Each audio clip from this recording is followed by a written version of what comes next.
Регионалната депонија за источниот и североисточниот регион најверојатно ќе биде лоцирана во аторот на селото Мечкуевци во општина Свети Николе. Ова не е конечна одлука за локацијата на регионалната депонија, бидејќи советите на општините ќе треба да се изјаснат дали ќе ја прифатат предложената локација. Тоа е исто така во близина на Куманово, бидејќи мислам дека двата региони повеќе би сакале да имаат една регионална депонија за едните од двата региони и оваа локација најмногу одговара како за источниот, така и за североисточниот регион од аспект на транспортни трошоци. Ова е конечна одлука или не е конечна одлука?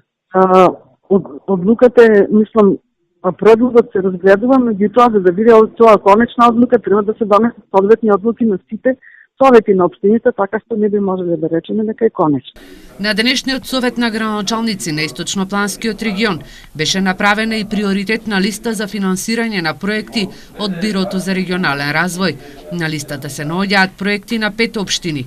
Во општина Зрновци наредната година ќе се гради етнопарк во селото Зрновци. Општина Штип ќе реконструира куќа во Штипско Ново село. Општините Кочани и Чешиново Блешево ќе реализираат заеднички проект изградба на парк во историски локалитет Смиленово, а општина Виница ќе реконструира историски објект.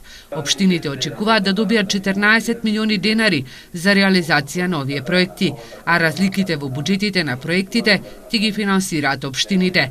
Проектите се во функција на развојот на туризмот на Источнопланскиот регион.